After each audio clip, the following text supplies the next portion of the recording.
Welcome to Tiki Talk The Podcast with your host, Kevin, a.k.a. Shipnut, and your co-host, Noah. Thanks for watching. And don't forget to subscribe, like, and share. Are you ready? Let's go. Hey, welcome to Tiki Talk, the podcast. There you are. Look at you. Coming in here God. Like no tomorrow. Just boom. There you are. The real boy has made his appearance. Noah, what's happening? I know. Just the terrible non-existence I experience when I'm not here, sir. I know. Isn't it? It's crazy. It is just crazy. I don't like void. it. Oh, man. I don't like it at all. Nope. So what's been going on, man? Oh, nothing much. Just catching up on some Z's. I've been off for the last couple of days, so I know. A little vacation time. Yeah. Yeah. Good for you. Listen, I don't have any crazy stories this week. No trouble with the cops. No, nothing. Nobody's trying to arrest you. Nope. Haven't been stranded in strange countries. Nothing. None of that. Disorderly conduct. No, nothing. No drunken disorderly conduct. Nothing. But we do have an exciting show today. You know why? Oh, why, sir? Because we have a couple, an adventurous couple. We have the Adventures of Todd and Amy, YouTube, TikTok sensations, Instagram, Facebook. This couple, they've been doing adventures for decades on two wheels. So it's awesome to have them here. We're going to get all into their adventures. So without further ado, Noah, are you ready? I am. My body is ready. Well, I don't know about all that. It doesn't look ready. But, I mean, hey, listen, let me not stand up right now, okay? Yeah, no, we know what happens when you do that. So, all right, without further ado, here we go. Adventures of Todd and Amy. Welcome, guys. Welcome to Tiki Talk. Hi, guys. How are you? Hello. How are you? Great. Thanks for having us. Yeah, thanks for being on. Now, you guys have been quite the buzz on social media. For me, anyway. I mean, I've been watching your videos, and I've been enjoying all of your adventurous videos that you have out there. And I know you've been, I've been talking to Amy before the show and everything. We've been communicating back and forth. I got kind of some of your backstory. Now, you guys have been on two wheels for quite a long time, huh? Yeah, very long that's right. Time. So I used to be a competitive cyclist. It'd be like AAA baseball style. I did BMX riding when I was younger, and then I did mountain biking. And then when I moved to Ohio, I transitioned into road riding. Met a group of people out here, and I rode a lot, and it was actually Amy's suggestion to start racing when I was out here. So I raced for over a decade. Mm-hmm. Yeah. Wow. And in the course of that time, Amy would always ride with me. She'd go on recovery rides, training rides. We'd do training camps down south in the Carolinas, go down to Mount Mitchell and the Blue Ridge Parkway, and we would ride down there. And then, of course, the bike races we've been to all over. We've been to Pittsburgh. Wow. There's a big race in Pittsburgh, all over Ohio, Michigan. Carolinas. Yeah, the Carolinas, New York. And that's what we did for a long time. I did it as if it was my job. I rode about 10,000 miles a year. I trained all winter in the basement on the rollers. Yeah, it's nuts. And I really enjoyed it. And then it just naturally progressed to the point where I was ready to do something different. Yeah. And I would say I just got sick of how hard it was, honestly. Like, I really enjoyed being out on the road and on two wheels, and I liked the trips that we took. Yeah. But you have to put in a lot of time to take trips like that. You have to be very, very fit. Yeah. And you can't go as far. You can't see as much. And so for years, I would always say, like, why can't we get like a motorcycle, or like, why can't you just put a motor in my bicycle, right? Like, so I can keep up with you guys and not die. And yeah, it was like always like a joke kind of thing. Yeah. And so then it was ironic that when Todd decided to like stop cycling, that he went and bought a motorcycle. Just like one day decided, okay, I'm going to get a motorcycle. Well, to back up just a little bit, out here in Ohio where we live, there's a lot of motorcycles out here. A lot of you see a lot of groups. So the roads that we ride on the bicycle are the same roads that people ride their motorcycles on, the byways and whatnot. Yeah. And so we'd see groups of riders, and Amy would always say, why can't that be us? Why can't that be us? And people on Harleys, on baggers, and the chick sitting on the back and relaxing and waving, and I would say, listen, I can't serve two masters, and if I buy a motorcycle, I will never ride a bicycle again. Yeah. So when I'm ready to stop riding, then training like this, riding a bicycle, I'll get a motorcycle. So that's what I did. It all fell together. I got an old Harley. I got a '97 Softail that I bought from a local guy. There's a really cool story about that. That's the bike that's being made into the chopper, by the way. Is that one? I know you see that. Yeah. Yep. So I was going to ask you. I was going to ask you about the chopper because I've seen your recent videos. You just picked up some chrome the other day and stuff like that. So now are you doing a full restoration chopper build, or it's a ground up. It's a full custom. Yeah. It wasn't going to start out that way, but it ended up that way. Mm-hmm. But yeah, that's my original. That's the first bike Harley that I've ever owned. I owned a bike when I was younger, when I first got out of the service, but that bike will be my chopper. But yeah, I bought that, I rode that, and after some time, Amy would ride on the back of it a little bit when it was still a stock Softail. Yeah. It just wasn't very comfortable. And she said, listen, I remember it clearly. She said, why can't you have a bike like that? And it was a full-on bagger. And I was like, you want me to get a bagger? She's like, yeah, if you got one of those, I would ride with you.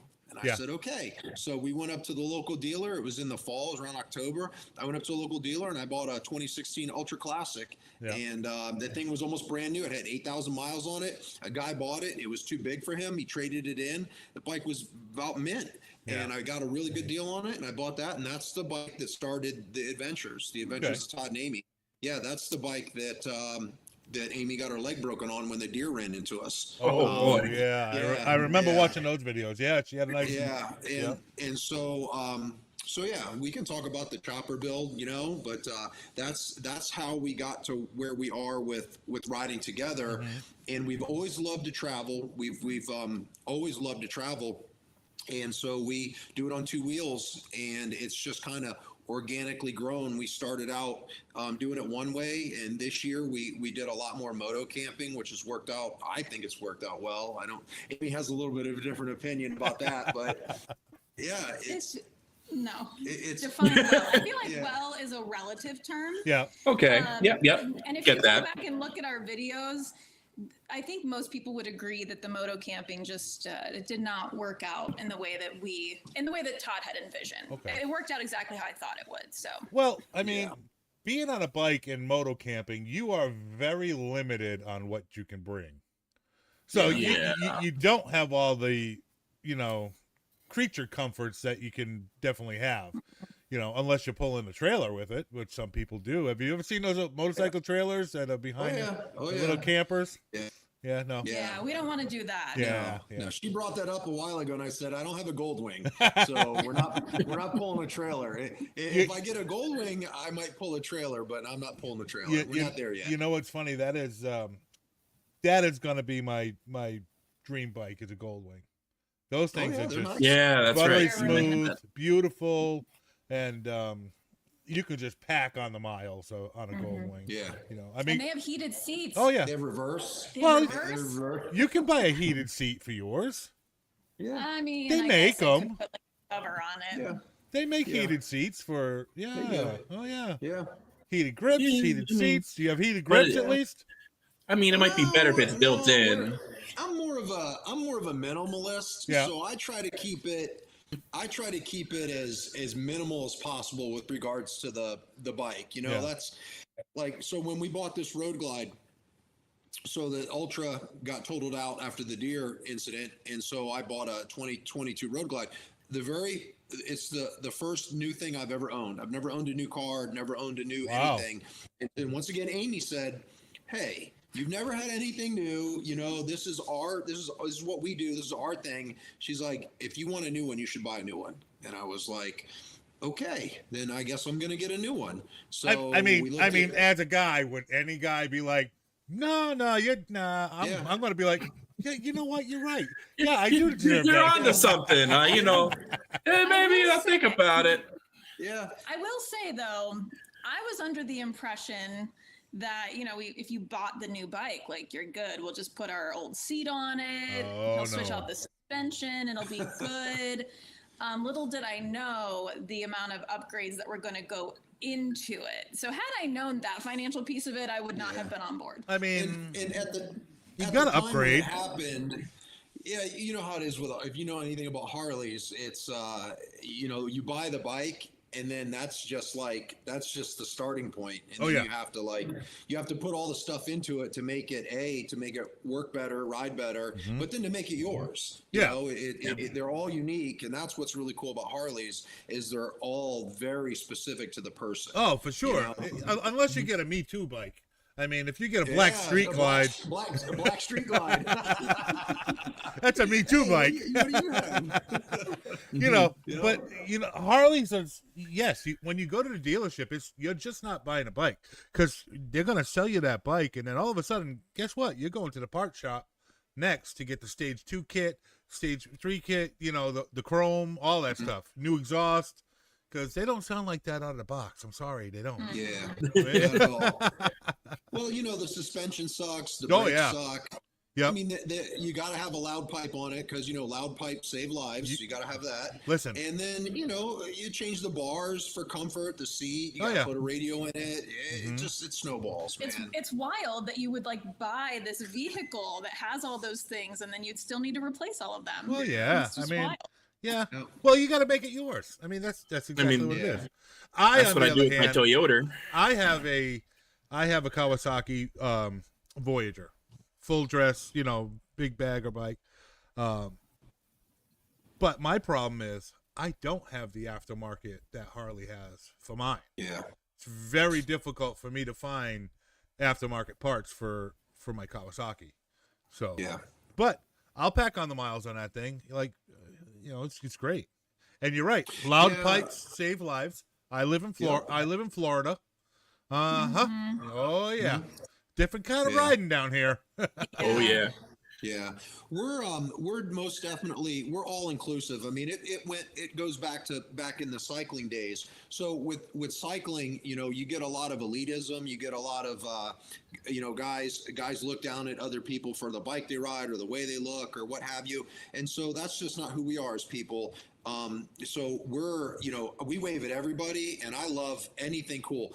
And my uncle used to always say, if it's got tits or tires, I'm into it. And that's how I am, man. If it's cool, it's cool. And if it's a Kawasaki or a Harley, or it doesn't matter, you know. No. But we struggle. We kind of struggle a little bit. I don't know if struggle is the right word, but we don't really fit into that whole Harley, like the biker type aesthetic, I guess, if you want to call it. You know, people look at us and we're middle-aged white people and we're riding a nice big, you know, Harley bagger. It's custom, it's got money in it. And people would assume certain things about us, but you know, when we've gone to bike nights and we go to things like that, man, and that is just not our scene. We're not into the leather daddy, you know, biker type scene. I mean, we rode this. No offense to leather. Yeah, daddy. no offense to that. I mean, there's a place for all that. That's just not. We don't feel. You know, we just. I don't know. It's a vibe, and it's just not our vibe, I guess you could say. Yeah, I think that's why we've had so much fun on TikTok, though, because we've met so many people in the motorcycle community and not in the motorcycle community that we feel really connected to. Yeah. And a lot of people that like we've never met in person, but feel like they're friends, you know? Oh, absolutely. Yeah, for and sure. So that's been really nice. Yeah, it is really cool, man. It is really cool. Yeah, it's definitely a different thing. Like, when I go out and ride, it's usually we ride solo. My wife and I will go out and just by ourselves. I mean, I've been on some group rides, but we're mostly just, hey, let's get on the bike and go. You know, now I have to tell you, we haven't been very far yet. You know, we haven't been on adventures like you guys, which we're gearing up towards. But my only problem down here in Florida is where I live. I'm riding for 5 hours and I'm still in Florida. Yeah. So it's like all right, it'll be a day out of Florida for sure, unless I want to go for an iron butt ride or something, and then I don't. No, we don't want to do that. Yeah, we almost did one coming home from Maine. Yeah, but yeah, that is we talk about that a lot actually. Living in Ohio like we do, being central in the Midwest. I mean, we can go. We're within 2 hours we're out of the state where we live. Yeah, and we can go to Michigan. We can go down to. We've been going a lot to West Virginia here this year, which has been great. We can go east. We can go west. I mean, Pennsylvania. There's a lot of good riding where we are, and if we go south, it's all hills. Yeah. And if we go north, it's flatter, and it's really neat. We talk a lot about where do we want to go. Next year, and it's kind of hard to figure it out. I think we're going to go back into the Northeast again. There's a lot of unexplored areas we didn't hit. When we did that trip to Maine, the weather wasn't so great. Yep. So we want to go back up to upstate New York. There's some places up there we'd like to go that we missed. So there's just so much to see, man. There's just not enough time. Yeah. Well, on the average, what do your adventures usually last? Is it like a week, 2 weeks? I mean, just on an average? Depends on the trip? It depends on the trip. Yeah. I would say on average, if we combine all of our little trips with our big trips, probably 4 days. We have a lot of trips that we've done in like 3 days, but then we had like an 18-day trip, and then we had like an 8-day trip. Yeah. And I think we had like a 6-day trip one time. So if you average those with all of our 3-day trips, it's probably more like 4 days. Yeah. The longest trip was the trip out west that we did a couple years ago. That ended up being 18. Was it 18 days total or 18 on the bike? No, it was 18 days. I would say 18 days total. That was out west. We made it all the way to Idaho. Wow. And then the trip to Maine was 8 days. An 8-day trip. 8 days, yeah. But yeah, it just has to do with time. When we took the trip out west, Amy had taken time off work.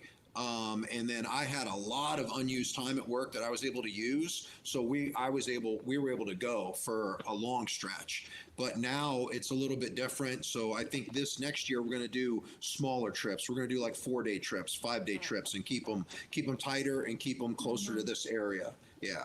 Yeah. Nice. Yeah. Cool. I would love to go out west and ride out there. I want to do Beartooth Highway so bad. I just got to find the time to do it, I really want to ride all the way out there, or would you like U-Haul it or fly out and maybe rent a bike? Like, how would you want to do it? Me personally, I would love to take like a month and just go, That's the way to do it. Yeah. If I could, I would love to take like a month and just go. But there is a company that I was looking at that will pick up your bike, ship it out there, and it's like the hotel and everything. It's all inclusive pricing. You pick up your own bike while you're out there. You go on like a week-long tour with people, and then they ship your bike back. I thought about doing that. That would have been, and then we just fly out there. Right.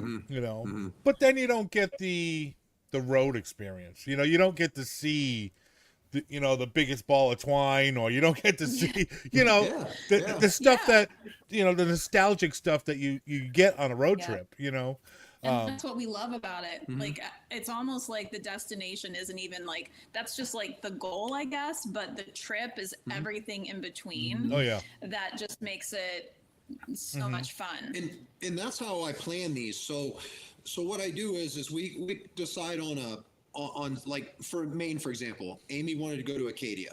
So it's like, we're going to go to Acadia. So now we just need to figure out, I need to figure out how do we want to get there? And then we'll get out the map, because I love physical maps. That's kind of my thing. Yeah, you're a map guy. You are a map guy, not a GPS guy. You're a map guy. Yeah. We do map time with Todd. I love it. That like I saw it. videos. Yeah. I grew up reading maps. I like maps, and so then I'll kind of plot out a general direction, general area, and then Amy will look to see what is there that's unique along the way. Yeah. And then it kind of organically just manifests manifest itself. And that's the thing I like about not having a hard, like not booking Airbnbs along the way. Because when we went out west, that's what we did. And we had to be here. This is where we were going. And there were a lot of times we ended up there like really late at night because that's where we were staying. Yeah. So when we moto camp, you can just end up wherever you end up. Yeah. Or if you can just find no-tell motels, which is the way we like to do it, as long as you can find one, you know, where you're going or somewhere, you can say, okay, we want to stop in an hour, get out the phone, look, okay, here's some no-tell motels an hour away, make a couple of calls. Do you have any rooms available? And then we end up there. That has worked out surprisingly well for us. Yeah. Surprisingly well. Yeah. Yeah, you can usually find, you know, a few motels along the way. Even if you're doing a road trip, we've done that. You know, it's just, you can find them. Now, when you moto camp, do you like stay on BLM land, or do you like sometimes, or do you always get like a campground? Well, we've only done it a couple times, but we try to stay at like state parks and public campground. Yep. That makes sense. Gotta have a shower house. Yeah, and that's really about it. Yeah, yeah, I agree with that. I'm on board with that. But no waterfalls to shower, no lake diving. We You do know, find the waterfalls, but I don't think they would appreciate us getting in them. And fair point. What really got me jazzed up about the moto camping was going back to that 97 Softail. When I first bought that bike, I was looking for a community because I come from a cycling community where, you know, I had a team, we had a club, we had a group of about 30 people. We did group rides together all the time, and I love that. I love it. So I was looking for a community. Well, I found a podcast online, the Low Life Chopper podcast. If you've heard of them, I started listening to Danger Dan's podcast, and then I went to a couple of chopper events. Yeah, and I met some pretty cool people. And there's these chopper events that go on down in the South.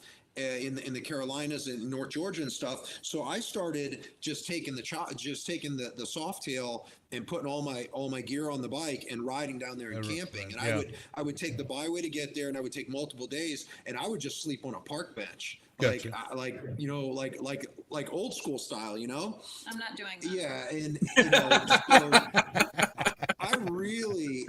Now you talk about freedom, because isn't that what it's about? Like the motorcycle, you know, you get on that bike and like you can just go wherever. It's just it's hard to people that don't ride. You can't really describe it, but the sensation and the feeling of just pure freedom, man. Just two wheels, the wind, you know, you can just go wherever you want to go. You can just go. You just want to ride and ride and ride. That is how I clear my head. If I got I just get on the bike and I'm like, I'm gone for a few hours. Even if it's a few hours, it's like I just want to clear my head and just not think about anything and just enjoy the ride. I don't even have you know, just go. Let's just go. Mm-hmm. That's how I clear my head.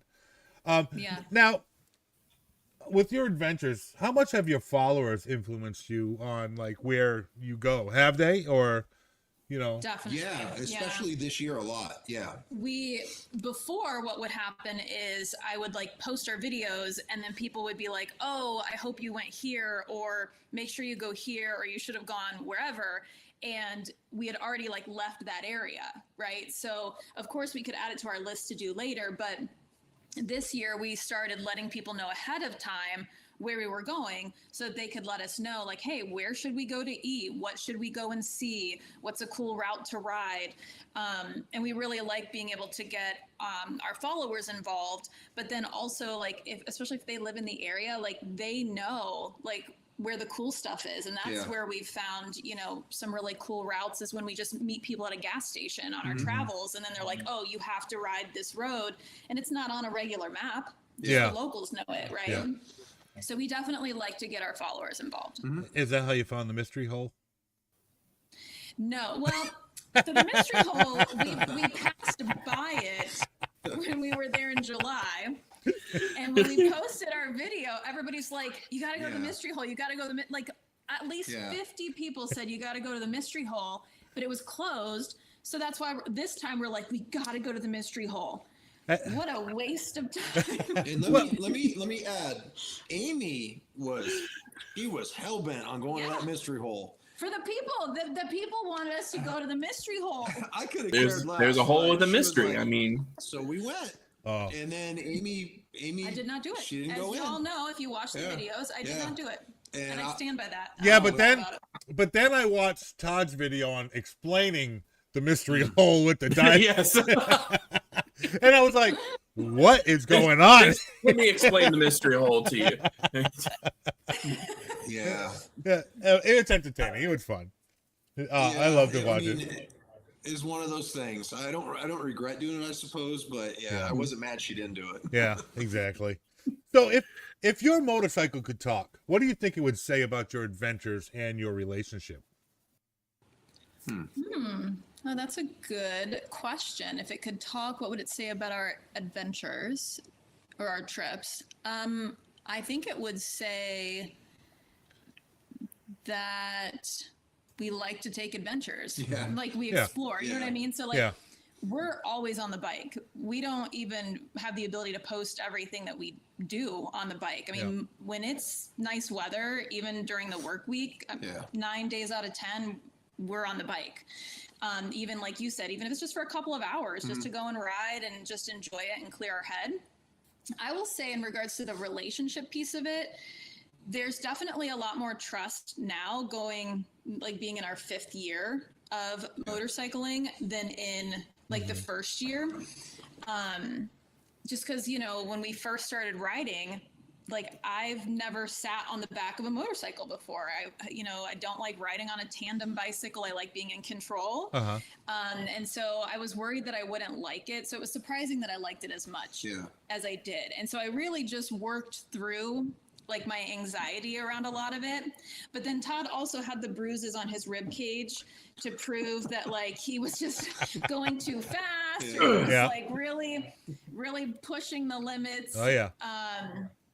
And interestingly enough, though, it was the accident that we got in that, a lot of people would think, oh, are you going to ride again? But I enjoyed it so much that I was like, there's no way I can go like the rest of my life without riding. Yeah. There's just no way. I love it so much. And so I really worked through that fear with, therapy and with, energy healing and cognitive therapy where you just get out there and do it. And that really worked well. And I think over the last 2 years, just with the amount of riding that we've done, we know each other really well. Yeah. Todd knows when he can push it and when he shouldn't. And I also know that he knows how to handle the bike. Yeah. And I do trust him implicitly. And so with that level of trust, I don't worry. Yeah. It's a trust thing 100%. I would never do anything to put her at risk. And actually, that's one of the main reasons why I quit drinking. I quit drinking 6 years ago. Congratulations. Thank you. This is my 6th year. Yeah. And, when I first started riding on my own, I said, I'm not going to drink when I ride. And then, I met up with some guys and would go bar hopping, and I'd say, well, I'll just have a Miller Lite, I'll have a light beer. And the next thing you know, man, I'm back to, I'm just drinking and riding and bar hopping. And I would want Amy to go ride with me. And when I got that Ultra, I was still drinking then. And we'd go out to get dinner or something, and I'd have a beer or have 2 beers, and she'd be like, and I'd say, man, it's all right, don't worry about it. But it would make me nervous. Yeah, it would make her nervous, and so I had quit drinking before the accident, by the way. But it really motivated me to just want to be as safe as possible and to do everything that I can do in my control to make sure that we're safe on the bike and that she's safe. And so that's, she just trusts me completely, and I listen to her inputs. If she feels a certain way about, not wanting to go fast on a certain road, or she wants to just take a minute and pull over, whatever she wants to do, as long as she wants to take a break, that's what we do. And it's a partnership. It's a partnership between the both of you. Yeah. It really is. Yeah. Now, I mean, and that's interesting because a lot of the people see people that ride and bikers and stuff as that's all they do is go bar hop and that's all they're doing is drinking. That's just the stigma of a biker. I don't call myself a biker. I love to ride, you know. Yeah, that's right. When I'm on my bike, it is. I'm on the bike. I'm not having a drink. No way. I'm not doing it. Yeah. I've known too many people that have almost been fatally killed or have been fatally killed because they were drinking on the bike, and I just won't. Yeah. I won't do that myself. You know, I got to keep it. But you don't need to drink to enjoy motorcycles. You don't need to drink to ride. You don't need to drink. I mean, the first time you guys started watching me, you were watching my other channel, which is my Tiki Bar channel, where I'm making drinks. The Bulls Bar. So yeah, we don't mind that other people drink. Yeah. I've never been a drinker. My drink of choice is Dr. Pepper, as you all know. Oh yeah, it's superior. It's superior. It is. It's the best soda. It's the best soda in the world. Exactly. I will die on that hill. Well, you know, it's called it's called the Texas Champagne. Champagne is Texas champagne. is I awesome. never knew that, actually. You never heard that? That's a real thing, man. The Texas Champagne. All right. Yeah, I got Champagne of Texas. Yeah. That's All right. right, I got a question from Facebook. Deanna Carey asked, "What are some of your two-wheel travel essentials?" Okay. He's got minimum. Maybe you should say yours first because he's got like 3. I don't need anything. Well, no. You have to have a coffee pot because you're like me. You have to have coffee. Percolator. Okay. So, I always take my coffee with me, and I got a little jet boil kit. I made the mistake of not bringing my own coffee when we just did that trip down to the New River Gorge, and I was regretting it. So I got to have my coffee. I'd say that's really my only essential, you know. Yeah. I gotta have coffee, and if I'm going on a multi-day trip, I at least gotta have a clean pair of drawers and socks to put on. Yep. That's it. Exactly. Yeah. I mean, for me, I'm a little bit more high maintenance. I don't think it's high maintenance. I think it's just like how to maintain living. But for me, it would definitely be in regards to like allergies. So like eye drops, nasal spray, lozenges, because when you go into like different communities and different states, things are blooming at different times. And so the season might not be bothering you here today, but out there it might be. And so those are definitely imperative, having those in the saddlebag. The safety kit, like the med kit, which knock on wood, we've never had to use, but I feel like by having it, we won't need it. Yeah. And that has like every single medicine you could think of. It has bandages, it has like a tourniquet. Like, I mean, it has like everything you could think of. Well, you never know when you're out there, really. I mean, you could be 100 miles from someplace, when you're, especially out west. Like if you start going, 80 in Wyoming, there is nothing there for days. We've been in places because we do a lot of backroad riding, and we've been in places where we've ridden for 5-6 hours and not seen a single soul and passed by maybe one house off in the distance. And so then I would probably say my other like essential, it's skincare. I gotta take care of my skin. It's like important to me. And when you're out in the elements, because I don't wear a full face helmet, I wear a 3/4, it like jacks up your skin. It gets really dry. And so those are my essentials. I guess I would have to add sunscreen to that. Yeah. I do wear sunscreen. Oh, you need it. It's important. I wear long sleeves here in Florida because especially in the summertime, you go for a ride, that sun's beating down. Oh, you're cooking. You're cooking. He definitely needs it. Well, I got my helmet on anyway, but But in all seriousness, though, for you said it was Dina, comfortable shoes, warm socks, always making sure that you have like a long sleeve or a sweatshirt to put on if you get chilled. Those are definitely essentials, and having rain gear on the bike in case you need it if it starts to rain, because sometimes you can't not ride. You need to ride through the rain, and sometimes it's not raining hard enough that it really matters. You can just ride, but you don't want to be soaking wet.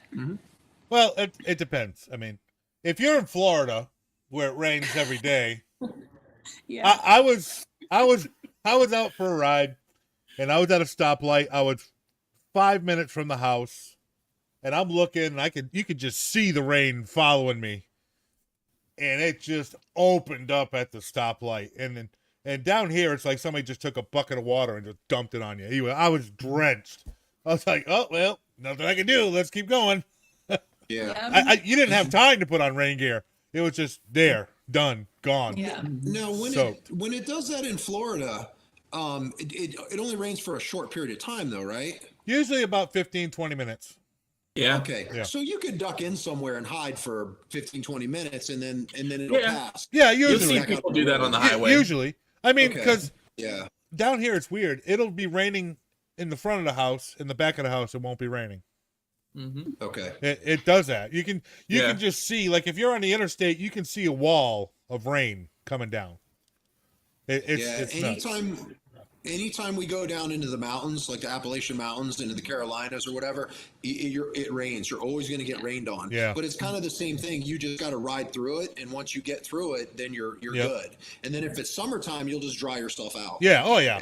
Oh, down here you dry yourself out quick. I mean, it's just within 10 minutes you dry. Like my wife and I, we were on a ride, and it just opened up on us.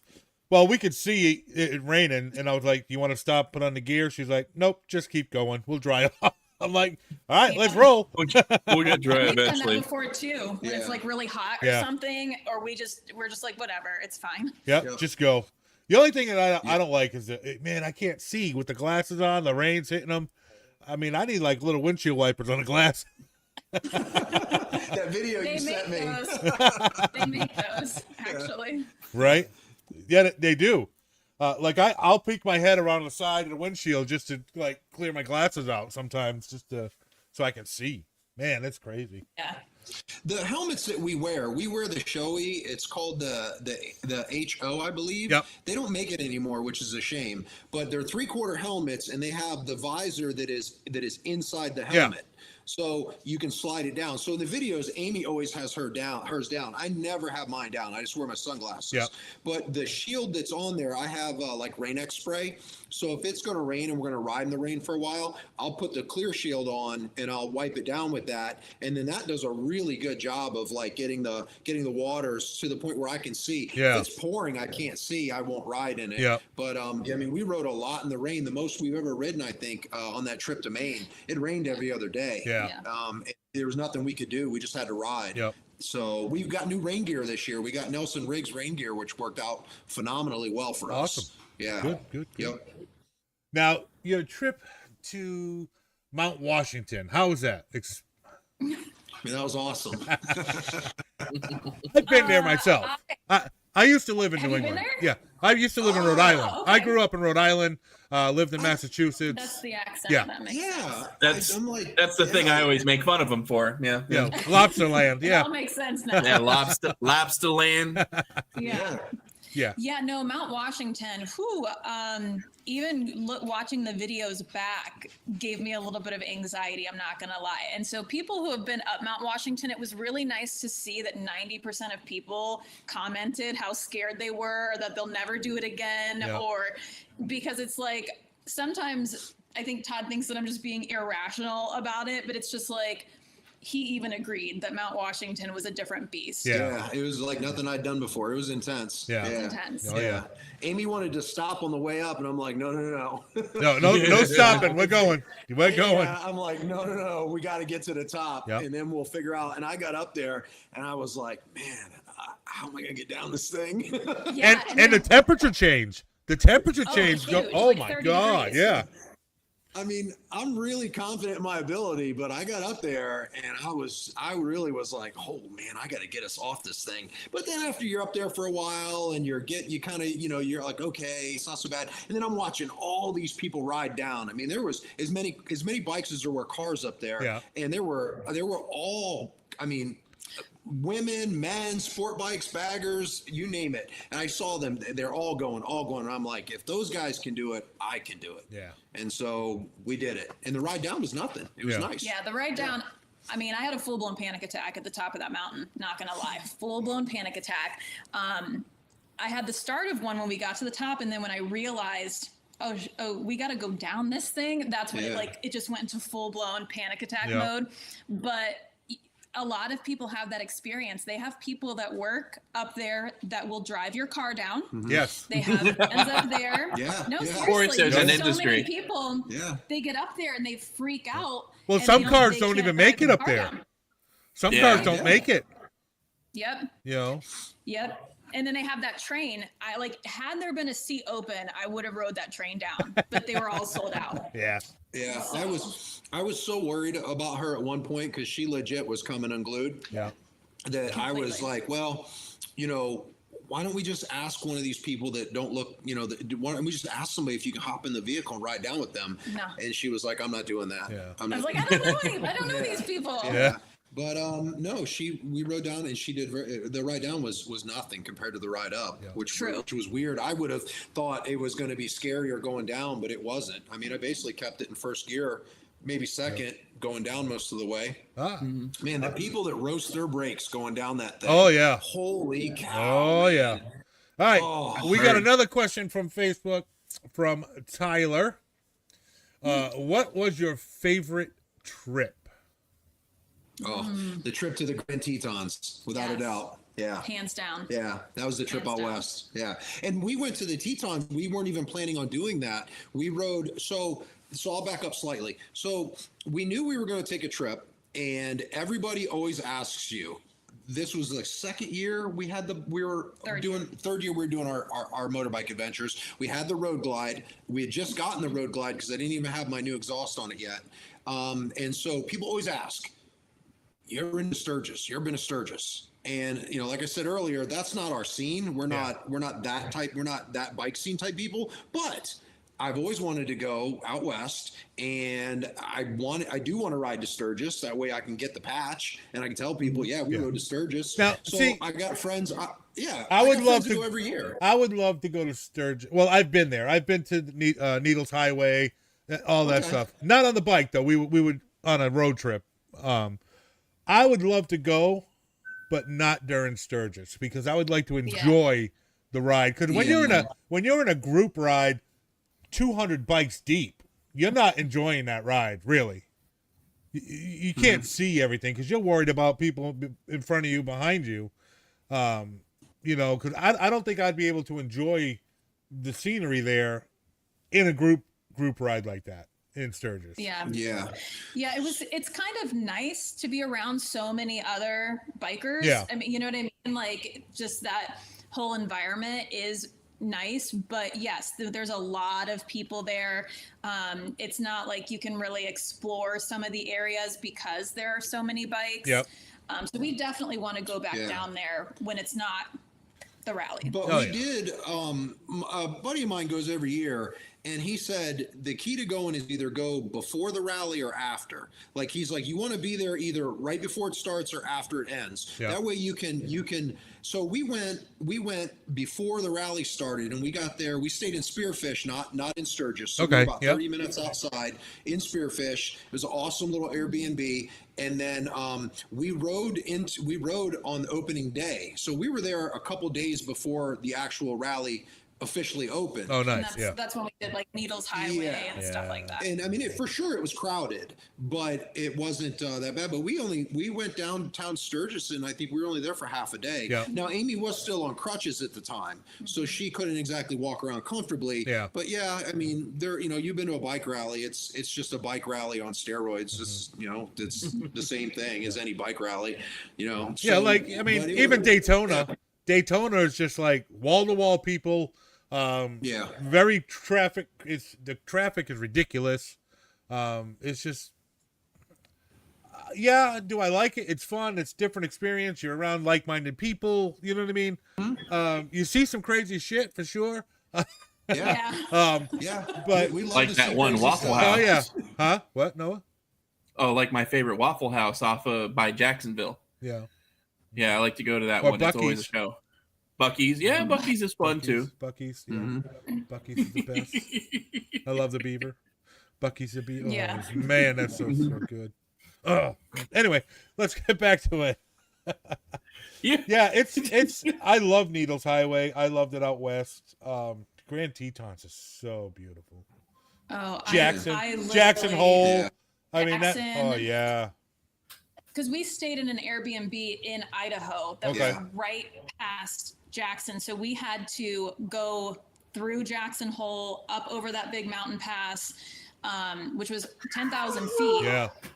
Every single time that we were going to like the Tetons and back. And it was just magical and beautiful and serene and amazing. Like by far my favorite place, and like my favorite state, Wyoming, for sure. Because we rode all of Wyoming, like every corner of Wyoming we ended up riding. We ended up staying like 2 extra days just to keep riding. And we did Yellowstone, but we never made it up. So if you know Yellowstone, it's kind of like a figure eight, or so you got one road that goes down the middle, you got a bottom loop, and you got an upper loop, and the bottom loop is where the geyser is. So we never made it to the upper loop. I wanted to get up there because that's where the big passes are. Yeah, and we just didn't have time. Yeah, you got to go. Yeah, you're like not doing 80 miles an hour. You're going 40. You're looking at stuff. You're stopping. It takes forever to see it. Well, Yellowstone's weird because you're riding through Yellowstone and you're slamming on the brakes because you're like, what was that? So you turn around and pull in because it's just there and you want to see it. Like the upper loop of Yellowstone, that's like Lamar Valley and all that. Oh man, that is gorgeous up that way. Yeah, you definitely got to get back to do that. For sure. We want to go back out there, but we think when we go back out west next time, we're going to probably rent an RV. There you go. Yep. The bike. Yeah. And then that way we can get out there a little bit faster and we can stay in like the national parks and we can just kind of like pick a spot and then explore for a day or two and then get back in the RV and like go somewhere else. So that's probably what we'll do when we go back out west. So that's our future. That's the future plan of the Adventures of Todd and Amy is we're going to do an RV and go out west and do just what Amy said. Yeah. And then we'll be able to stay in a KOA or something and stay for a week and have a base of operations. And all we do is just ride every day, all day, come back, and we got everything we need in the RV. Yep. That's the way to go right there. Then everything's right there. You don't have to worry about hotels and everything like that. Just get a campground and off and running. Now, Yellowstone's weird, though, because when you're driving through it, one day the road will be open and one day it will not be. Because of weather, washout. Because of weather, and then you have your bison traffic jams, which I've been caught into in Yellowstone. Like you're at a dead stop because there's a herd of bison just walking down the middle of the street, and they don't care. Yeah, we didn't have that in Yellowstone. We saw them Custer. We saw them at Custer State Park. Custer State Park, Yeah. Not in Yellowstone. Yellowstone, man. Oh, yeah. I've been caught in many bison jams. I've been to Yellowstone 3 times so far. It's one of my favorite places to go. I can't yet to do it on the bike. I have to do it on the bike, but I've been. You do. You really do. Got to do it on the bike. So that's going to be upcoming plans for sure for me. I have to. I have to. One of our trips that we want to do is ride down to Key West. Oh, yeah. But we're still trying to figure out how we're going to navigate that because we talked about maybe doing that next year, but with work, that might have to wait till the year after. Yeah. Because that will be a much longer trip. Yep. But that's where we're trying to figure out like the best time of year to go because if we ride down, we have to go through a lot of states that are, if we go in early spring, we have to go through states that are still dealing with like freezing cold weather. Yep. But then we also don't want to be down in Florida when it's 110 degrees either. Yeah. So it's any suggestions? It's hot. I'm not gonna lie, it's hot. It's always gonna be hot. It's going to be hot and soupy. Usually the heat doesn't turn on until the end of May. The end of May. That's when like the extreme heat turns on. Like end of May, June, it's hot. And it stays like that until October. Yeah, that's what we were saying was probably March would be like the best time, but we still get snow up here in March. You're probably looking at a good time is like April. Yeah. Like mid-April, end of April. Bring your reindeer. Yeah, bring your reindeer. The goal is we'd like to ride. I'd like to do the perimeter, so I'd like to ride down the East Coast, go ride down to the Keys, come back up, and then come up the other side, and then up into the Panhandle, and then make our way down the Gulf and end up like in I don't know, man, all the way over into maybe New Orleans or something like that. That'd be a nice trip. But that's a big trip. And yeah, we've that's met a big people. trip. We've got friends that live in Alabama that have invited us to stay with them, and there's some pretty cool stuff going on there. So that's a goal. Another thing we'd like to do is if you're familiar with the Natchez Trace Parkway, that starts in Nashville and it goes and it ends up all the way down in, I think, New Orleans. Really? So that's something. Yeah, that's something we'd like to ride. I'm not 100% sure. We've ridden parts of it. Yeah, we've ridden parts of it, but we've ridden the whole Blue Ridge Parkway. Fun fact, we've ridden the Blue Ridge Parkway on our bicycles and the motorcycle. Wow, that's awesome. Yeah. Yep. That's pretty cool. Blue Ridge Parkway is nice. It is a nice. So those places that got flooded out, out, like Jimmy Rock and all that. Yep. We've been there. Oh yeah, we've been there on the bicycle and the motorcycle. Yeah. All right, which was the better experience, the bicycle or the motorcycle? The motorcycle. The bicycle. Oh, hold on a second. I mean, I'm sure it's two motorcycle different for experiences. sure. Two different experiences. They're different. They're very different. Yeah, it's crazy, to get out on, especially like the Parkway on the motorcycle and be like, hey, remember when we were suffering going up this on a bicycle? Remember when I had a meltdown over here and cried? Yeah. Well, now, I mean, now you just get the pedal assist bikes and you're good. The electric bikes. You'd be fine. There you go. Everybody has them now. Oh, yeah. Everybody has a motor. Yeah. I wish I had one. Amish country. Oh, yeah. I wish I had one. Sure. Yeah, you see them down here because we have a very large in Sarasota. We have a very large Amish Mennonite community, and they're on those electric bikes, right around town, and they're everywhere. They love them. They love it. Same here. They don't even have to pedal anymore. They're like going up a hill and they don't even pedal. It's Man, the Amish are ahead of the curve. They have solar panels on their. So they have this thing. I call it the sin shed. So outside of an Amish house will be a shed, and that's where all the electronics are, because they all have cell phones. They all have all these things, right? They have e-bikes now. So on top of the sin shed is the solar panels, and they have the battery banks inside. And then that's where they plug in their e-bike batteries, their cell phones. That's where their PlayStations are, all that jazz. Yeah, they have radios in their buggies, man. They've got the younger kids. They have boom boxes in their buggies. Oh, yeah. They have lights, LED lights in them. Yeah, don't let them fool you, man. Amish are rocking out. Yeah, dude. they're sneaky. They're sneaky.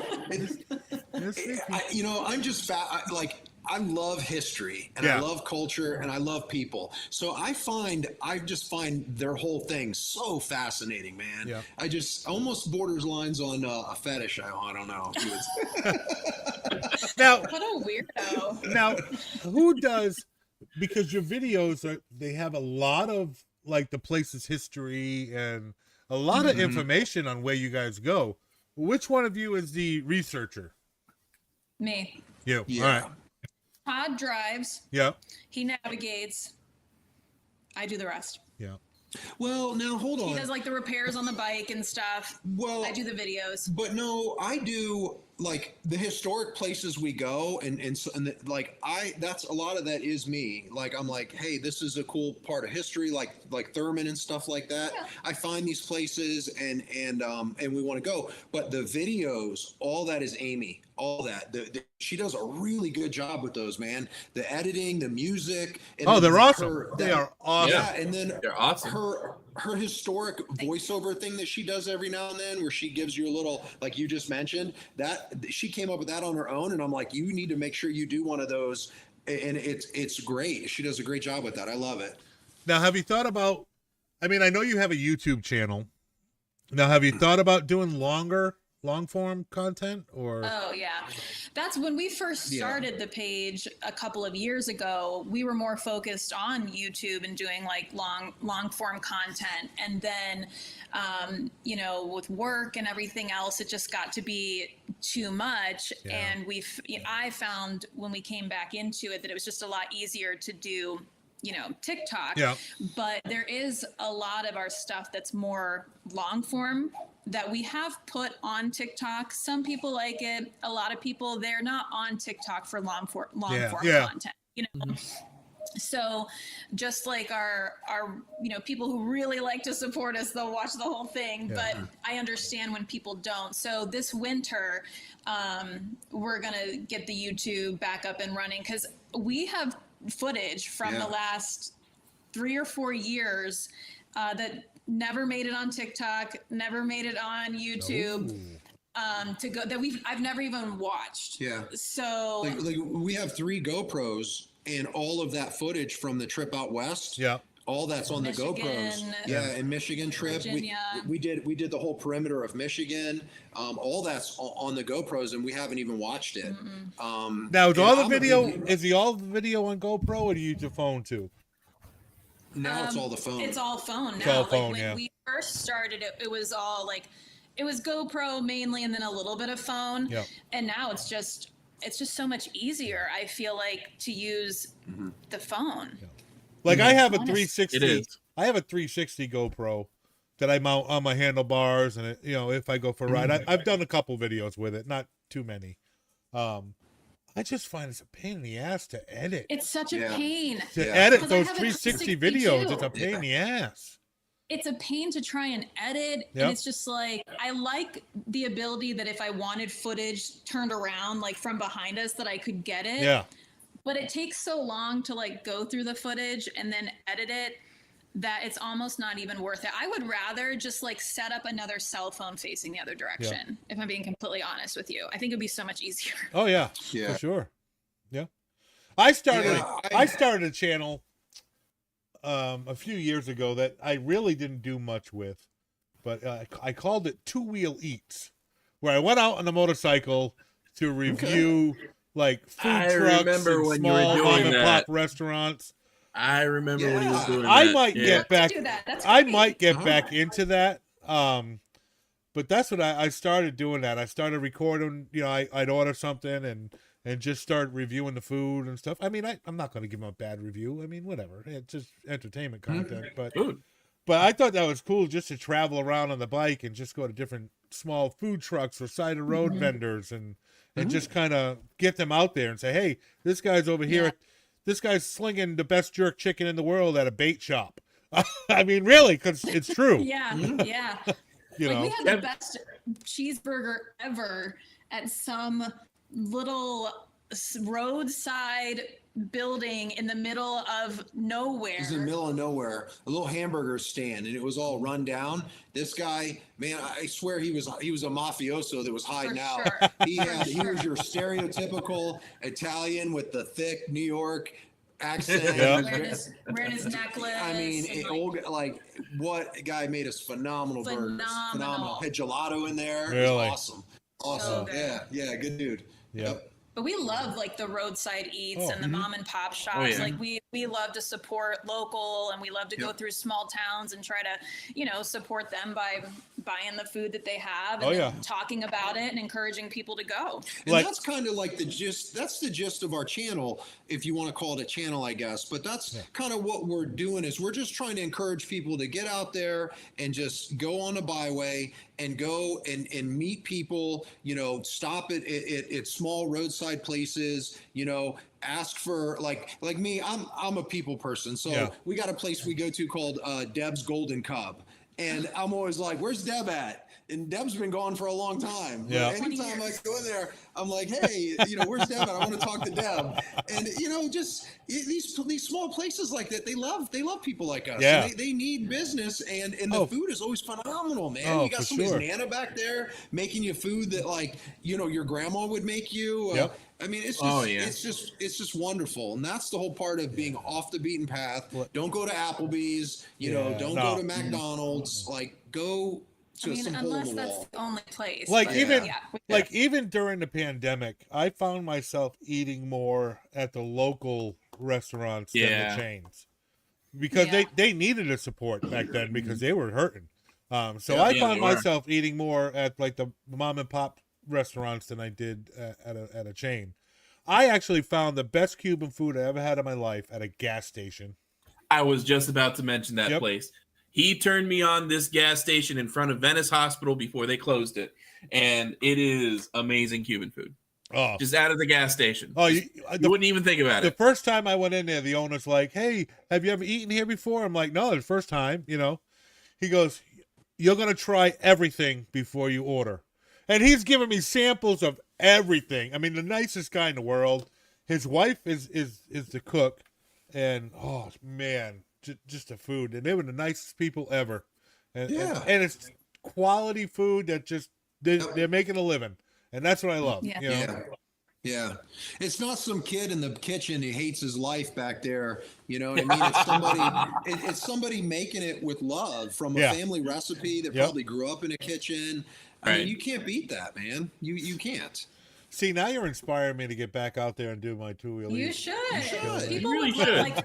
People would love to watch that. I'll watch it. I'll watch it. Yeah. All right. I'll get back out there. I'll do some more.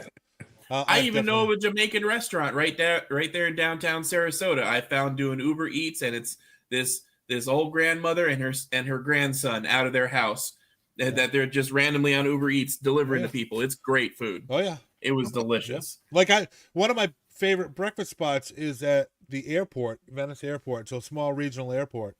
It is a Jamaican chef. Man, it is just like outrageous food in there just for breakfast. And it's just so good. And you never know it's there until you word of mouth, or he's got like, he pays some sign flipper like down the road to flip a sign saying he's there. But it's awesome food. And that's what I like to do. I like to do that stuff. You're making me crazy. Oh. It's one of my favorite coffees. Right there. Aroma Ridge. I got it. Oh, yeah. So anyway, if you could create the ultimate journey or the ultimate trip, no limits, no time, none of that, what would the destination be and what would it look like? For me, I think, as I say, we'll have different answers to this one. For me, I would like to I would like to be able to leave and ride all over the United States, every single state. I'd like to follow the weather. So when it's nice, up north in the summer, make my way down south, I would want to ride all over the U.S. through all the small towns in every state there is, and just take as long as it takes to do that. Yeah. I would love that. Yep. Yeah, I mean, I definitely, obviously want to ride all the states too, but I would really love to ride the perimeter of the entire United States. And then when you make it up, into the PNW, continuing on into like Vancouver and making your way all the way over to like Montreal before coming back down in. Yeah.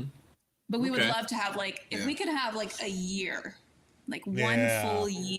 Yeah. That would be amazing. Yeah. We're trying to work our way up to where we could take like a month, and then maybe like a year after that we could maybe take 2 months. Yeah. So that's the goal. So we both, I don't know if Amy told you much about this, but we just did massive career changes a couple years ago. Yeah. So we're at that point in our lives, like we have 2 kids, 2 boys. They're adults. They're on their own. They both own their own places. So we're empty nesters now. And so a couple years ago, Amy had a very demanding job in luxury retail. I worked in manufacturing most of my life, very demanding job, a lot of overtime, a lot of weekends. And so we made the decision to sell our house, and we changed careers, and now we have a lot more time to do the things. And that's why we're riding more than ever. But it was that trip we took out west that really was what solidified for us, because we weren't sure what to do, what we wanted to do. And so that trip out west is what really did it for us. And we made the decision we're going to sell the house. Amy was still working in luxury retail at the time, but that journey and then the subsequent selling of the home and moving was what ended her career. And now she's working for herself now and building her own business, helping people. And it's giving us the time to do what we love, which is to travel and to meet people and to just be together. We just love doing it together. That's awesome. Yeah. That's awesome. That is awesome. Noah, what's your dream trip look like on your Hayabusa? On my Hayabusa? Well, Hayabusa. I know. No, he doesn't. He doesn't. I wish I had a Hayabusa. I wish I had Hayabusa. It's got a long stretched rear end.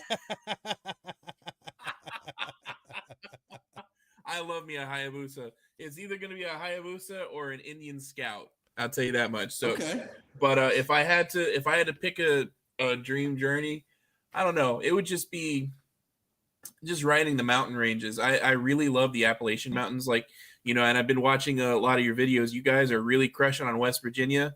West Virginia is very beautiful. Virginia is very beautiful. Yeah, you used to live in Virginia. Beautiful country. I did. I actually lived very close to I used to work in Purcellville, Virginia, which is right 10 miles from Charleston. So, just the Appalachian Mountains are so beautiful. I would love to just ride up and down them, and then I'd probably go over to the Rockies and do the same thing. But yeah, that's probably my dream riding vacation there. I would love to do. You ever see that show, Long Way Round, Long Way Up, Long Way with Ewan McGregor and? Yes. No, it's on Apple TV. But if that's why I'm okay. An amazing show. It really is, because they went around the globe on adventure bikes, and then they went from the tip of South America to Alaska.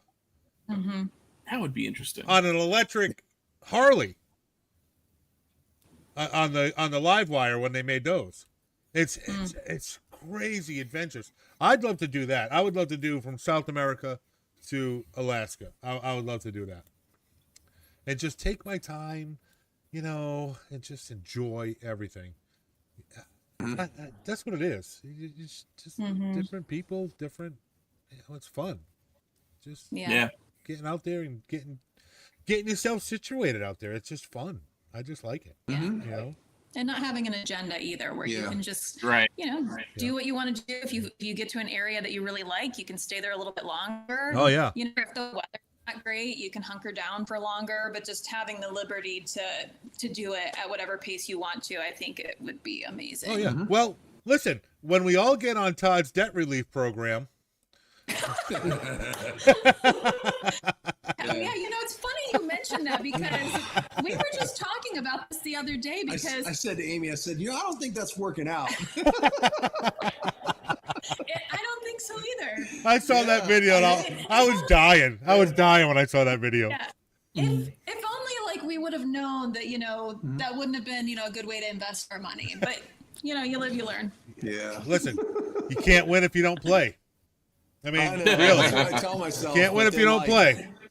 A couple weeks go by, man, and I'm spending, $5 every couple days, and I'm just like, I don't want. It's making me mad. I guess that's the way it works. I'll throw like $10 down when the jackpot's like 300, 400 million. When it's that high, I'll be like, all right, I'll buy a ticket. I mean, whatever. Yeah. I've never bought a lottery ticket in my entire life. I'm Me convinced it's a complete scam. And they're not going to get my $2 or my $5 or my $10. So yeah, but you should. It's beginner's luck. Can't go buy a ticket. No. Yeah. But if that wins, because we're married, I will take the earnings. Yeah. There you go. All right. Yeah. I won't play. That's fair. Of course. Oh my God. That's so funny.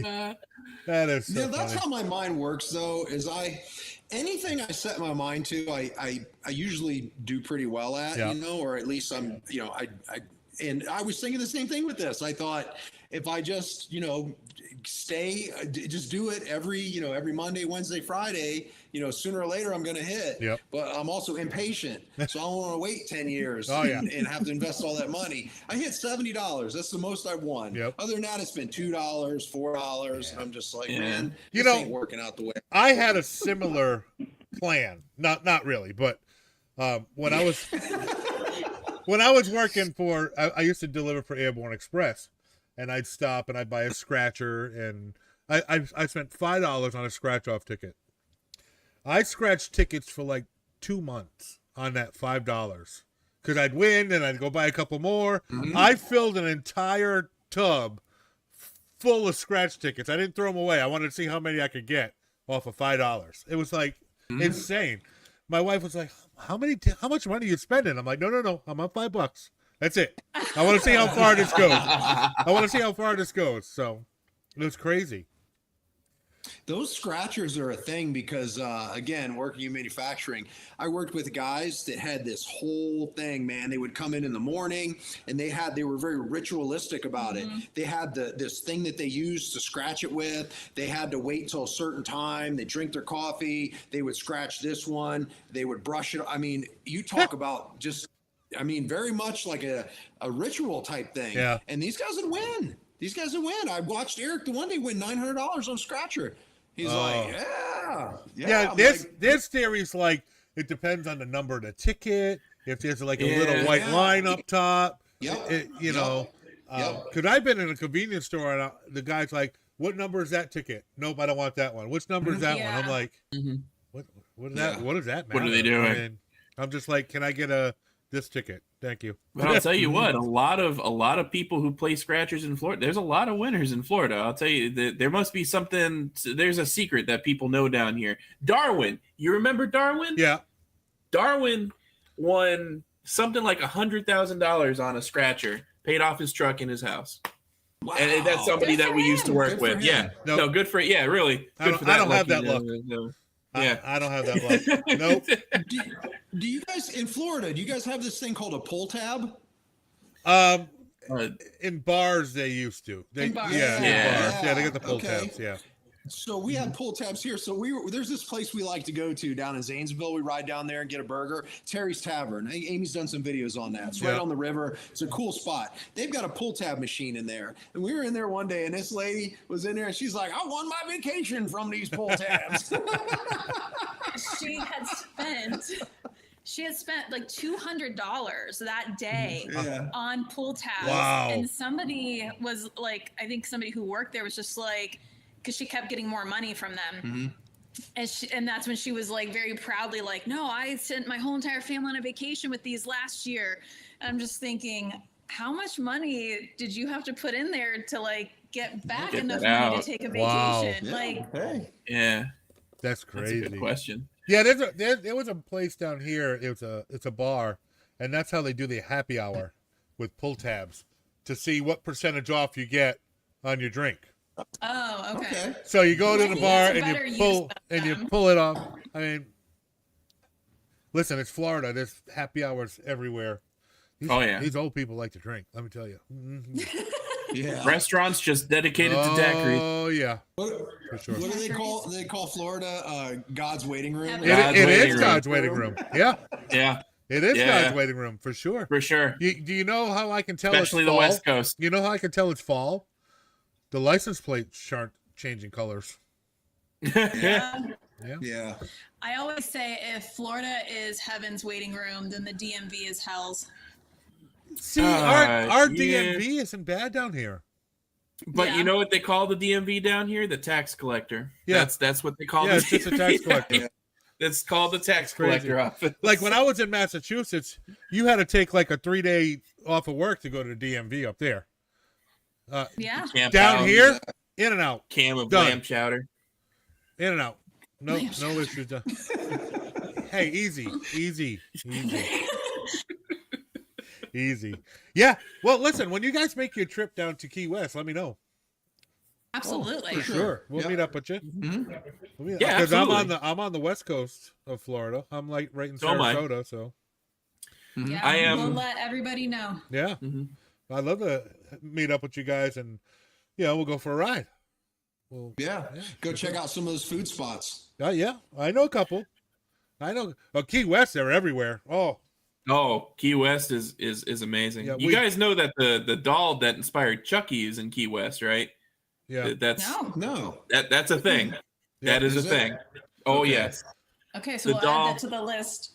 The doll that inspired the Chucky movies is in Key West, and they say you can't, unless you ask for permission, don't take pictures of it because it'll move in the pictures and like haunt you for the rest of your life. I don't know if that's true. I refuse to take pictures. Well, and then you got Ernest Hemingway down there in Key West. Hemingway's house is there. That's on my list. That's on my list to go see is Hemingway's house. And then, if if his house is still there because the hurricane, I don't know. Stephen King's house in Florida is only about 10 minutes away from my house. Yeah, by Turtle. Stephen King put a hex on us. Well, you just don't lose the key. That's all. Yeah. No, Stephen King did that. I'm convinced because we've never, ever, ever had an issue like that before. And we roll up to Stephen King's house and Todd starts to like angle the bike like he's going to turn into this man's private gated driveway. The gate was open. I just rode right up the driveway. And I was like, oh my God, like we're going to like, no, this is not good. And then the very next day, keys are missing. Yeah. She's not wrong. Yeah, I mean, I'm telling you. I disrespected King's house. Cujo grabbed it. Yeah. Cujo grabbed your keys. Yep. Yeah, I want to ride that bridge. You would know. Is it like 30 miles long? That bridge that takes you down to Key West? Oh yeah, seven mile bridge. Yeah. Mm-hmm. Yeah, that's it. The 7 mile bridge. So I want to ride that, and then I want to go to that marker. That's the furthest, the southernmost point. Yeah. I want to take a picture there. Oh yeah. Those are the two, and I want to see Hemingway's house. Yeah. Ken Burns did a really good documentary on Hemingway. It was like a 3-part documentary. Oh really? It's on. It's fantastic. Yeah. It's great. What a cool dude. Yeah. I'm gonna check that out. Very interesting guy. Yeah. Now Key West, my favorite thing in Key West is to find the best conch fritters in Key West. Okay. Delicious. Conch fritters are good. That's one of my favorites. Amy won't eat that. She doesn't eat seafood. What? I eat seafood. She doesn't eat shellfish. She has a minor shellfish allergy. Oh, all right. Okay. Sensitivity. It's not like I'm like just an asshole or something. I was like, you went to Maine and you don't eat shellfish? She didn't get a lobster roll. I did. You don't eat the sea bugs? The sea bugs from Maine? No.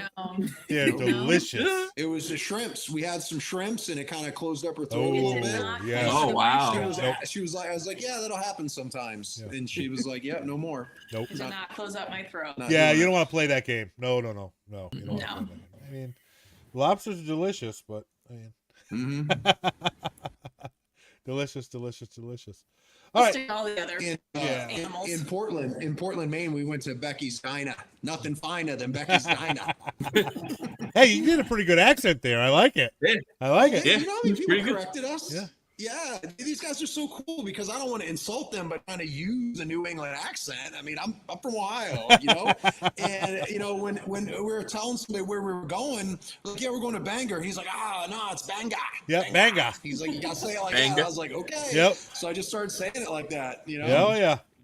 Now here we go. Cool up there. What's the one place you traveled that was so magical that you didn't want to leave? The Tetons. The Tetons, yeah, the Tetons. Like when I tell you that I had like a spiritual connection to the land, it's like wild.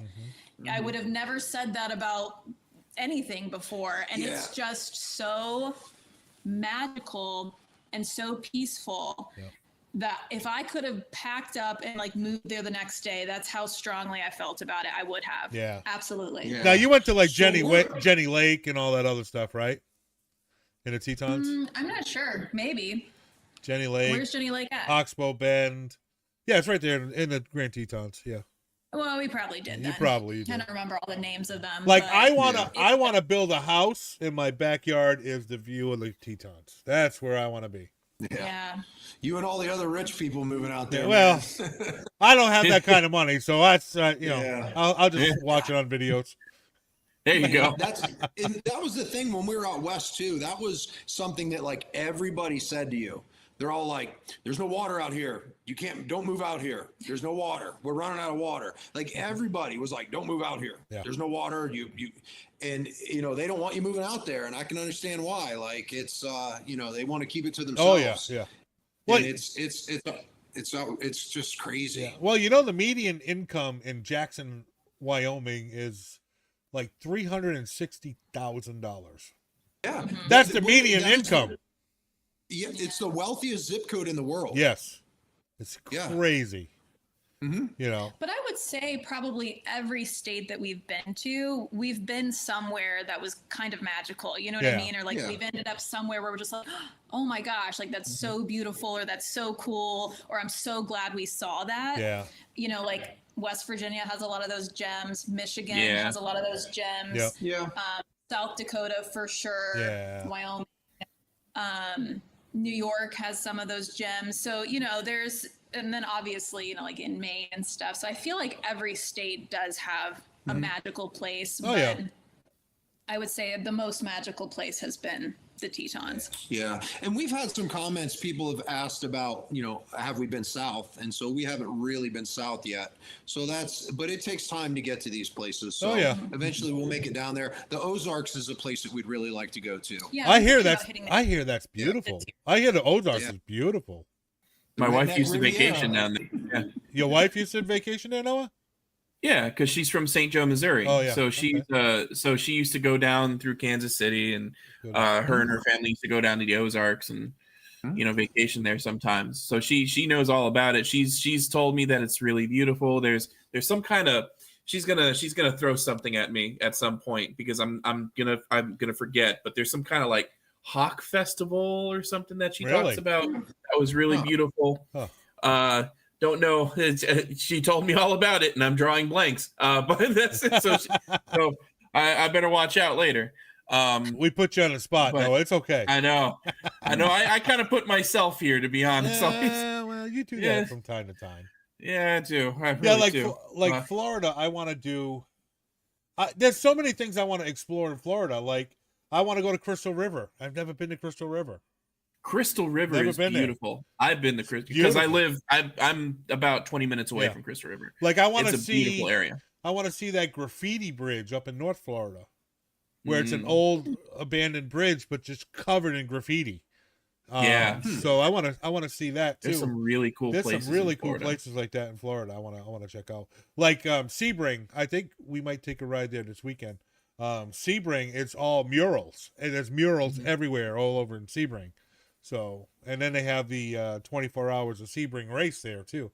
So I'd like to see that. So that would be cool. Yeah. I'd like to go to St. Augustine, I think it's called. Oh, St. Augustine is beautiful. Yeah. St. Augustine I was a kid, beautiful. Hey, I've drank from the Fountain of Youth. Have you? Didn't help, but no. I drank from it. I didn't think so. Didn't help, but I drank. Yeah, St. Augustine's got some cool things to do in St. Augustine. The lighthouse is haunted. The fort's pretty cool. Yeah, St. Augustine's a cool place. There's a lot of good places like that. Like St. Augustine is the oldest city in the United States. Yeah. Yep. That's not true. That's actually no. That's not true. Stop. Just saying. Stop. There's one city that is a part of the United States that beats it by 30 years. Just saying. Stop. And what is it, Noah? San Juan, Puerto Rico. By 30 years. By 30 years. That's right. That's right, Kevin. We only count mainland United States. Oh, I see. The continental United States. The continental United States. They can't take the bike to San Juan. That's true. Unless they get a jet ski. I mean, you know, on that documentary that you were talking about that Ewan McGregor did. Yeah, I forget the other guy on the first one, the long way. Yeah, they had to take their bikes apart and put them on boats to get them across the river, if I remember. Yes. Yeah. There was a few. Yeah. I mean, I think it was a well put together documentary on the struggles and stuff that they had. But the people that they met were awesome. So that was a great thing to see. You know, the interactions in different countries and different, cultures and stuff. Was it? I mean, yeah, I know they're movie stars and stuff, but it was cool to see those interactions with the locals and, off the beaten path. I mean, they went through some shit for sure. Yeah. That might be my next bike. I might have to buy one of those GSs. Those are so nice. Yeah, I trying to convince my son to buy a used Pan America just so I can use it. Well, hey, I would love to have an adventure bike. Listen, Amy, you have your license too, right? I do have my license. All right, well, there's two Pan Americans right there waiting. I know. Yeah, I need to get more practice. I actually just like maybe 3 weeks ago or so, I just got back out on the bike to get some practice before winterizing the bike. Yeah. And I got to tell you, I don't know why they give people a license after just like 2 days, because I literally forgot almost everything. Like it only took me like a half hour to like, pick it back up. But my gosh, there's so much going on with the motorcycle. I feel like if you're not actively riding it and practicing and doing drills, you're just not doing yourself any favors. That's for sure. Oh, for sure. Yeah. Mm-hmm. That's what I love about Florida. I don't have to winterize. I'm riding year round. Yeah. I am always on that thing. I mean, I take it to work. It's just like last night I took it to work. This morning I'm like, ooh, it's a little chilly. It's 71 degrees. I need to put a jacket on. It's a little chilly on the way home. It's like 40 here. I was about to say, I've seen him put on a little beanie, and he's just like, oh, I'm so cold. Yeah, well, hey, listen. Yeah, 71 degrees. I had a flannel shirt on riding home this morning because I was a little chilly on the bike. But that's me. I had to buy Amy a heated jacket. She's got a heated jacket now. I should have had the heated jacket before we went to Maine. Yeah. Those are that cool. That trip was cold. Yeah, I'm trip sure. Was cold, man. I didn't realize. I mean, I knew, the Northeast gets chilly, and I was in Maine years ago in late September. But I mean, it rained half the time, which didn't help. Yeah. Man, that was cold. That trip was cold. Cold. Now the heated stuff, they're coming out like crazy with all that stuff. The heated jackets, the heated gloves, the heated socks, the heated. I mean, they have like heated insoles for your boots. Right. It's stuff that didn't exist. Yeah. Not that long ago. Back in the day, we just you froze. Yeah. Well, we did freeze. Yeah. It's like suck it up. You're gonna get cold for sure. Oh man, what great adventures, guys! I can't wait to see what you guys have in the future. I really can't. Sure. I want to see a long form format come out soon, and I'll be excited to watch that.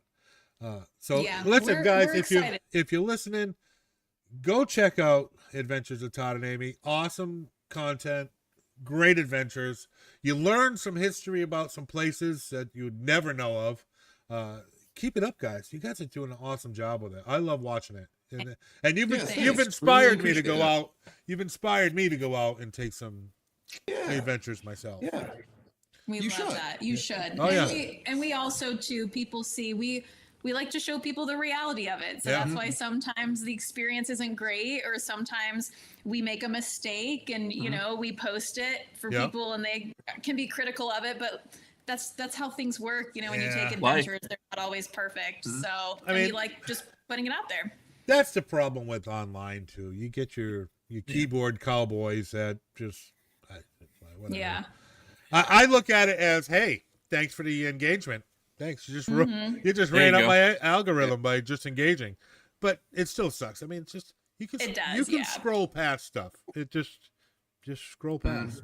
Like with my bar page, you don't want to know the things that I've been called. Oh, really? Man. Oh yeah. It's crazy. Oh, look at this drunk. He's half shit faced by noon. Well, you know what drinks the most on my bar page? My sink. Yeah. There you go. I make a drink, take a sip, dump it. I mean, really. Because because I'm getting promotional bottles and I have to make so many videos with that. But my sink drinks more than anyone in my house. So people don't see that. It's crazy. But, Yeah, the thing with the social media is you got to have a thick skin. Oh, yeah. You just can't let stuff bother you. Yeah, no. Some people are just miserable and they have nothing better to do but to just, sit on their couch and just make nasty comments at a video for no reason. It's just whatever, Exactly. So awesome. But we're trying to do, we're trying to use social media in a positive way. Yeah. And we've met a lot of good people. on social media. And so that's what we hope to do with what we're doing, is we hope that we can inspire people, show them the beauty of the U.S. and that the great people that are here, and that we can build a community and people like yourself we can meet up with when we make it your way. And absolutely. Awesome. Yeah. Awesome. And if you're down here in Florida, just call me if you need a place to stay, for sure. Yeah. For Yep. sure. Absolutely. You know? And we also recognize that being able to do this is a privilege, and not everybody can physically or financially go out and take these adventures. And so we want to be able to bring those adventures into their living room or onto their phone so they can still enjoy it. But it does inspire people. Like even on the short trips, like a weekend, it's like now it gets your mindset on, hey, I can go for a short weekend trip too. You know, just it doesn't have to cost a lot of money, but I can go for a short, overnight trip and see something different. So then it gets people looking at, hey, what can I see in my own state, or what can I see in my own area? Because there's so much out there that you don't know about. So people ask us all the time about like, oh, what do you do for a living? How do you get this much time off? And it's like, we don't get that much time off. It's just, but when we are off, this is what we do. That's what you do. Yeah. We make the most of the time that we have. Yeah. And that's it. We're not old, but we're, not young. And I don't know how many times, old timers will tell me, especially, I do a lot of residential HVAC work, and I'll talk to people, older couples, and inadvertently, you talk to them and you tell them what you do, and they'll say, man, I wish I would have done that when I was your age. I wish. They're like, you do it now while you can, young man, because you're going to be like me, and it creeps up on you fast. Yeah. I hear that too in my neighborhood. My neighborhood, they're mostly older folks, really. I got a guy 3 doors down, and he used to ride a motorcycle, and now he rides a scooter. He's like, I can't get my legs over a bike anymore. He's 86 years old. Yeah. But he still gets on 2 wheels. He goes, I can't give it up. Yeah. He goes, I can't give it up. I love it too much. He goes, he said that. He goes, I wish I did more when I was younger. Yeah. He actually said that to me, and I was like, that makes sense. Yeah. Yep. Because you can't get time back. No, you sure can't. Sure can't. The time's your most valuable asset, and none of us know how much time we're given, so you just gotta make the most of it. Exactly. For sure. What a fun episode, guys. We learned a lot today. This was great. It was great. Yeah. It was really, really great talking to you guys. Yeah, it was great talking to you guys. Finally, I watch your videos. It's like, man, we got to talk. I mean, we comment back and forth, and we've been corresponding through emails and stuff like that. But it was so nice to actually have you on and have a nice conversation and get into your little life of adventures, Absolutely. So you guys, you can find this on anywhere you get a podcast. It'll be loaded up tomorrow. Because it's I got to watch the Jake Paul fight tonight. Oh, me too. I ordered pizza. There you go. But you can go follow the Adventures of Todd and Amy. I do have their link tree in the show description. So your link tree's in there, so they can click on it and get all your links right there. And I will definitely share this with you guys after it's all posted up and everything. I'll give you all the links. But guys, thanks for being on. We really appreciate you. I hope we can talk again once you have some more adventures.